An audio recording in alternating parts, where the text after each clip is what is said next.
세상 사람들이 하는 말 중에 격언이 있습니다. 가령 예를 들어서 행복할 때는 약속하지 말고, 화가 날 때는 응답하지 말고, 슬플 때에는 결심하지 말아라. 굉장히 유명한 세상 사람들이 마음에 담는 격언이 됩니다. 다시 말씀을 드리면 행복할 때는 약속하지 말아라. 그리고 화가 났을 때는 응답하지 말아라. 슬플 때는 결심하지 말아라. 여러분, 사람 앞에서 중요한 결정이나 약속을 할 때에 감정에 휘둘리지 말아라. 자칫 일을 그르칠 수 있다. 그런 뜻으로 주시는 격언이겠죠. 그런데 어떤 분이 이 말에 한 수를 더 곁들였는데 무슨 말인가 하면, 술을 먹고 나서는 약속하지 말아라. 술 먹고 나서 약속하지 말아라. 여러분, 그 상황도 감정에 치우칠 수 있다. 그런 조언이겠죠. 고개를 끄덕이게 하는 말입니다. 근데 성경에 보면 약속하라와 약속하지 말아라, 맹세하라와 맹세하지 말라, 같은 내용인데요, 이렇게 말씀하고 있으니 구약 성경에 보면 맹세하라 그렇게 말씀하세요.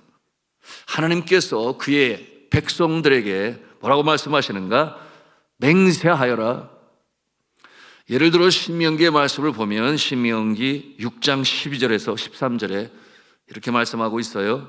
너는 조심하여 너를 애굽 땅 종되었던 집에서 인도하여 내신 여호와를 잊지 말고 네 하나님 여호와를 경외하며 그를 섬기며 그 이름으로 맹세할지니라. 이렇게 맹세하라 명하시는데, 그런데 신약 성경에서 보면 예수 그리스도께서 맹세하지 말라는 교훈을 주세요. 그것이 이제 마태복음 5장 34절에 36절에 주시는 말씀인데, 나는 너에게 이르노니 도무지 맹세하지 말지니 하늘로도 하지 말라 이는 하늘의 하나님의 보좌이며 땅으로도 하지 말라 이는 하나님의 발등상이며 예루살렘으로도 하지 말라 이는 큰 임금의 성이며 내 머리로도 하지 말라 이는 내가 한토록도 쉬고 검게 할 수 없느니라.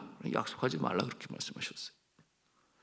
여러분, 예수 그리스도께서 이렇게 맹세하지 말라 말씀으로 주시는 것은 그 당시에 이 서기관들, 종교 지도자들, 바리새인들이 구약 성경의 맹세의 원칙을 무시하고 자기들에게 유리하게 가르쳤기 때문에 예수님께서 맹세하지 말아라 그렇게 말씀하셨어요.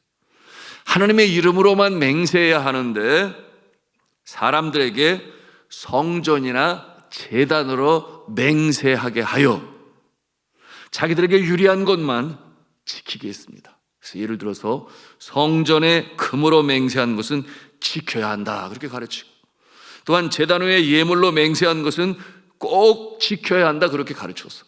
결국 물질을 거둬들이기 위한 맹세를 조장했어요.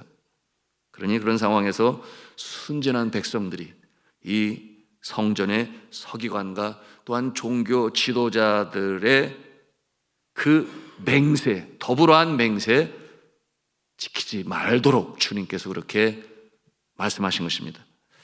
여러분, 맹세 또는 약속이 나쁘고 잘못된 것은 아니죠.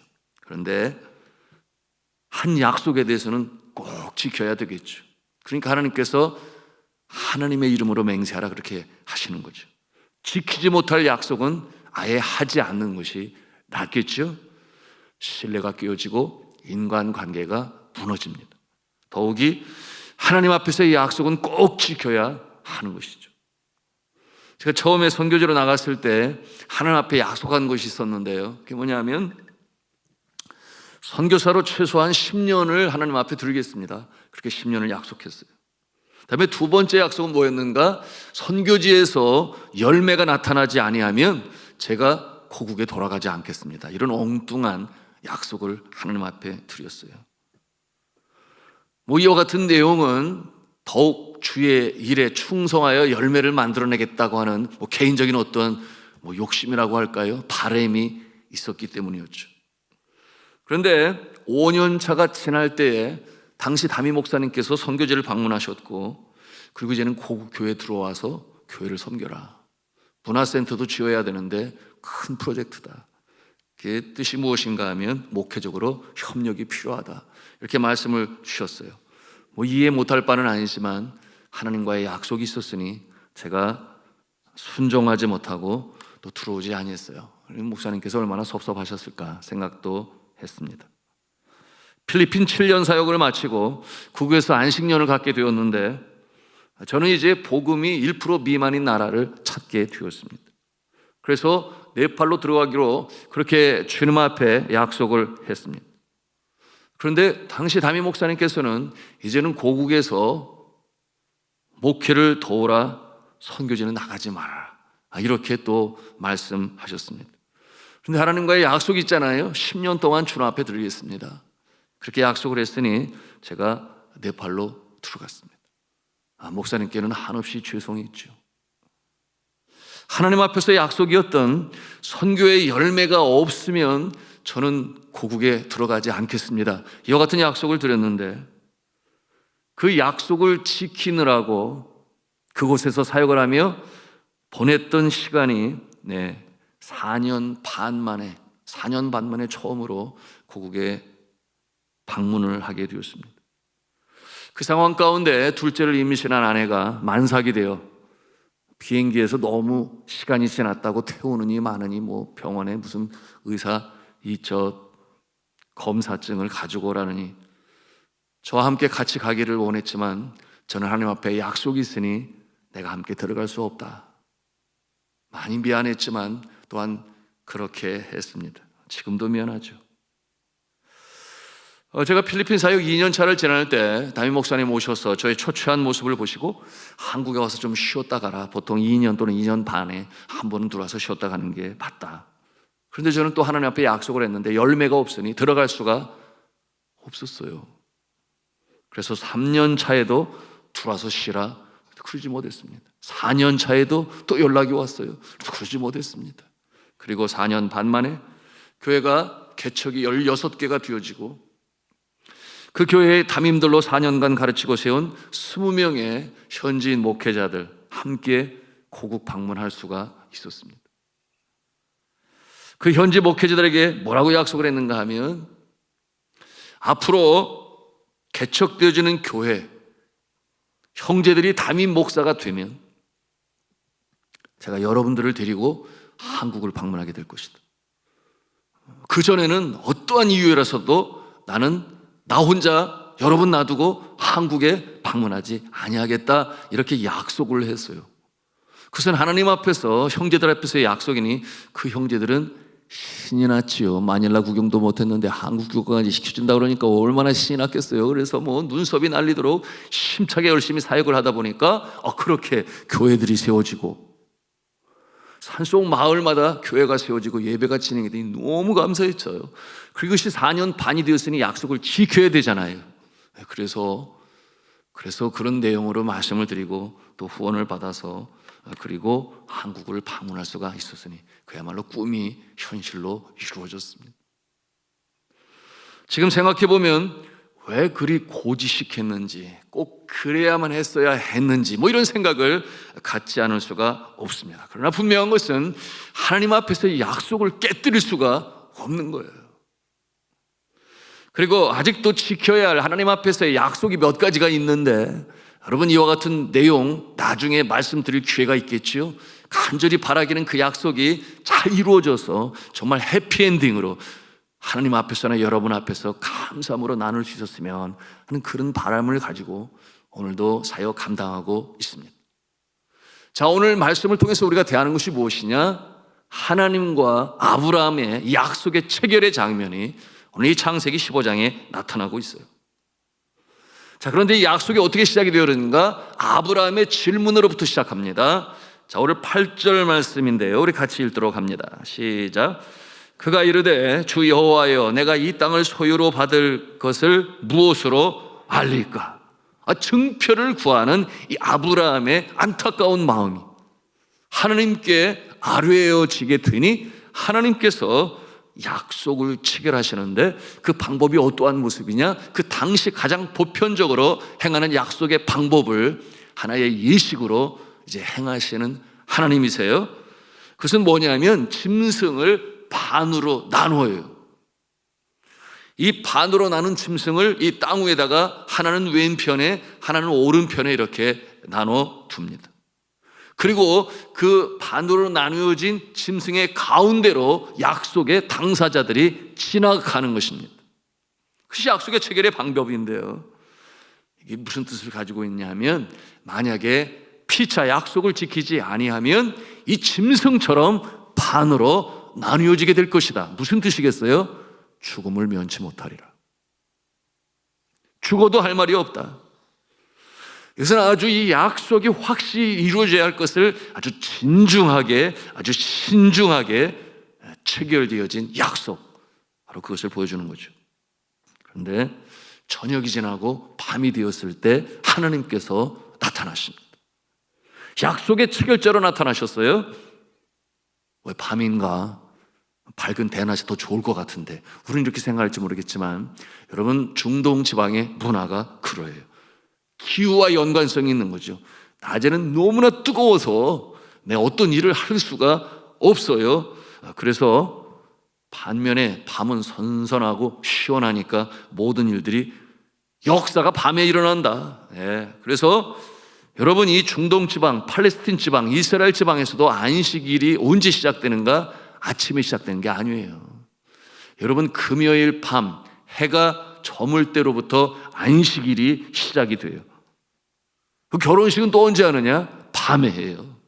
선선하니까 사람들이 모여도 음식을 먹어도 좋은 거죠. 그러니까 등불을 들고 신랑 맞이할 준비를 해야 한다는 것이 바로 이 밤의 문화 가운데 이 중동 지방의 문화가 진행되기 때문이죠. 그러니 등불을 준비하는 이 처녀들은 기름이 떨어지지 않도록 기름을 잘 준비해라, 이와 같은 비유가 나오는 것이죠. 자, 그런데 하나님께서 아브라함에게 임하셔서 미래에 대한 약속을 체결하십니다. 그런데 그 약속이 이루어지기 전에 먼저 이루어져야 될 일이 있으니 그 뭐냐 하면, 애굽 땅에서 객이 되어 400년이라는 세월 어려움의 날들을 경험하게 될 것이다. 미리 예언적으로, 아직 그때는 아니잖아요. 이게 무슨 뜻이겠어요? 출애굽의 사건, 그것을 미리 보시고 약속으로 체결하시는 하나님이신 거예요. 여러분, 이 13절 말씀이 그것인데 우리 같이 읽도록 하겠습니다. 13절입니다. 시작. 여호와께서 아브라함에게 이르시되 너는 정령이 알라. 내 자손이 이방에서 객이 되어 그들을 섬기겠고 그들은 400년 동안 내 자손을 괴롭게 하리니. 안 좋은 말씀으로 들리죠. 애굽 나라의 이방인으로서 객이 되어 어려움과 힘든 날들을 보내게 될 것인데 애굽 왕을 섬기게 될 것이다. 그런데 이와 같은 과정은 어떠한 과정입니까? 하나님께서 약속하신 자손과 민족과 땅에 있어서 민족을 이루기 위한 하나의 방편으로 애굽 땅에서 충다하고 번성하게 될 것이다. 그러니 아브라함 한 가정이 이제는 민족으로 이루어 나가는 데 있어서 애굽 땅에 거할 날이 필요하다. 그것이 하나님의 계획이었어요. 여러분, 이 내용이 14절의 내용인데 우리 같이 14절을 읽도록 합니다. 시작. 그 섬기는 나라를 내가 징벌을 할지며 그 후에 내 자손이 큰 재물을 이끌고 나오리라.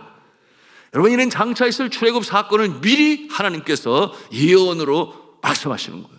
민족으로 중다하고 번성하게 될 것이다. 재물뿐만이 아니었어요. 이처럼 요셉을 시작으로 하여 애굽 땅에서, 비옥한 고센 지방에서 하나님의 손길, 하나님께서 이루어 가시는 민족의 역사를 이렇게 진행하시는 것입니다. 여러분, 출애굽을 할 때 그 숫자가 내려갈 때 몇 명? 야곱과 그의 아들과 식솔들이 70명에서 75명일 것이다. 이렇게 신학자들은 말을 하는데요, 나올 때 장정만 60만이라 그랬으니 거기에 여자들과 어린아이들을 포함을 하게 되면 얼마나 될까요? 200만이 훨씬 넘는 그와 같은 민족이 되어서 나올 수가 있었다. 물론 그 중에는 다른 부족들도 더불어서 함께 나올 수 있었습니다만은 그렇게 많은 사람들이 출애굽을 하게 되었어요. 400년이 지난 다음에야 약속의 땅 가나안 땅으로 다시금 들어가게 하시는데, 여러분 이 약속의 땅 가나안 땅과 여러분 이 비옥한 고센 지방 나일강의 삼각주와 비하여 어느 땅이 더 비옥할 것 같습니까? 나일강 삼각주가 훨씬 더 비옥해요. 그런데 왜 약속의 땅이라고 하고 젖과 꿀이 흐르는 땅이라고 그러고 하나님은 그의 선민들을 그곳에 두게 하셨는가? 뭐 이런 의아함이 우리 마음에 일 수가 있어요. 여러분 그것은 왜 그런가 하면 그처럼 강수량이 적어서 척박한 땅이기 때문에, 하나님이 위에서 비를 내려주시지 아니하시면 잠시도 생계가 어려운 땅이에요. 그러니 전적으로 하나님만 의지하는 거예요. 하나님만 바라보고 하나님만 의지해야 하는 그 같은 상황 가운데 두시는 하나님, 왜 그렇겠습니까?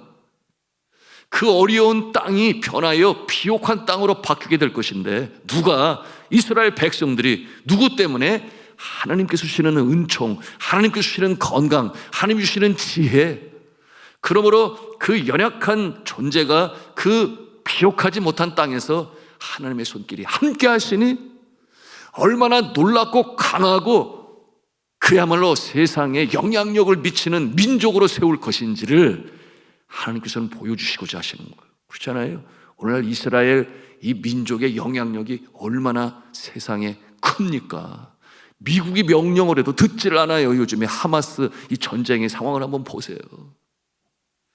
하나님이 함께 하시면 이렇게 연약한 한 가족에 불과한 존재가, 그리고 비옥하지 못한 땅에서도 이렇게 강하고 많은 영향력을 미치는 존재로 서게 될 것이니, 누구의 이름이 영광을 받아요? 먼저는 이스라엘 사람들이겠지만 그것이 아니라 그 일을 하나님이 하신다 하는 것을 나타내시기 위하여 이 같은 약속의 땅 가나안 땅으로 인도하시는 것입니다. 여러분 그 땅의 크기가 이제 오늘 본문 가운데 쭉 등장하고 있는데, 여러분 이 땅의 크기는 결국 다윗 왕 시대에 그것이 이루어지게 되었고, 온전히 이루어지지는 아니했는데 그것은 곧 새 이스라엘, 새 예루살렘, 하나님의 백성들이 온 세상에 가득하게 되고 주님이 임하시게 되는 그날에 여러분이 약속은 완전하게 이루어지게 될 것입니다. 오늘 계약을 체결하는 예식에서 우리가 볼 수 있는데요, 사람들 사이의 약속은 쪼개진 짐승 사이로 약속의 당사자가 지나가야 되는데, 오늘 말씀해 보니 누가 지나갑니까? 하나님 자신이 그 쪼개진 사이로 지나갑니다. 17절 말씀을 우리 같이 함께 읽겠습니다. 시작. 해가 져서 어두울 때 연기나는 화로가 보이며 타는 횃불이 쪼갠 고기 사이로 지나더라. 횃불이 쪼갠 고기 사이로 지나더라. 여러분 횃불이 무엇이겠어요? 하나님을 상징하는, 하나님의 임재를 보여주는 상징인 것입니다. 그러니까 이 약속의 체결자가 누구라는 거예요? 하나님, 당신, 하나님 자신이라는 것입니다. 하나님이 약속의 주체자가 되신다. 이루어지겠습니까? 안 이루어지겠습니까? 반드시 이루어지죠. 자, 이제 말씀을 맺습니다. 오늘 말씀 속에서 우리는 세 가지 영적 교훈을 받게 되는데요, 첫째는 하나님을 신뢰하고 믿는 자에게 하나님께서는 복을 약속하신다 하는 것입니다. 하나님을 신뢰하고 믿는 자에게 복을 약속하시는 하나님. 그러므로 아브라함은 축복의 사람이에요. 여러분들이 그러시기를 주님의 이름으로 축원합니다. 두 번째, 하나님께서 맺으신 약속은 반드시 이루어진다 하는 것을 오늘 말씀을 통해서 우리가 대하는 것이, 하나님의 영광이 나타나고, 이 약속이 무엇인가 하는 것은 주님 주시는 말씀과 이 기도를 통하여 우리가 알게 돼요. 네, 오늘 아브라함이 그렇게 알듯이 오늘 이 시대에는 하나님께서 우리에게 주신 하나님의 말씀을 통하여 그 약속을 받게 되는 것이니 믿음으로 받게 된다. 여러분 이 약속을 받으시는 저와 여러분 되시기를 주님의 이름으로 축원합니다. 마지막 세 번째로, 축복의 약속이 이루어지기 위해서 인내의 날들이 필요하다 하는 것도 우리가 발견합니다. 애굽에서 400년간 고난의 날이 먼저 있을 것이다. 그러나 그 과정은 민족을 이루는 과정이요, 약속의 땅을 준비하는 과정이기 때문에 이러한 과정은 한 가정이 장차 민족이 되기 위하여 꼭 필요한 과정이었다. 여러분, 하나님의 이 약속이 꼭 이루어지기 위하여 하나님께서 우리에게 원하시는 바가 있으니 흔히들 과거의 부흥 강사님들이 말씀했어요. 하늘에서 소낙비가 내려도 받을 만한 그릇이 준비되어야, 그래야 그 복을 받지. 이와 같은 내용으로 전하셨던 것을 저는 기억을 하는데, 여러분, 하나님께서 우리에게 복을 주실 때 우리는 그것을 받을 만한 그릇이 되어야 하고, 그럴 때 그 복이 나 자신을 통해 축복의 통로가 되어 또 누군가에게 흘러갈 수 있는 것인데, 그런 그릇도 되지 않은데 하나님이 복을 주시면 그저 이게 나만 위한 것이라고 생각하여 하나님의 나라에 윤리는 그러지 아니하잖아요. 그와 같은 과정을 통해서 섬세하게 우리를 만드시고 다듬으시고 깨뜨리시고 빚어가시고 새롭게 하시는 이 역사의 과정도 있음을 기억하면서 하나님의 약속은 틀림이 없다. 하나님을 믿고 순종하는 자에게 반드시 약속을 체결하시는데, 그것은 약속의 말씀을 통해서 믿는 자에게 주시며 그 일이 이루어지는 과정도 필요하다. 이 새벽에도 기도하실 때에 행여나 좌절, 절망, 포기가 아니라 소망 중에 이 약속을 받기를 소원하고 믿음 가운데 전진하셔서 아름다운 열매를 이루시기를 주님의 이름으로 축원합니다.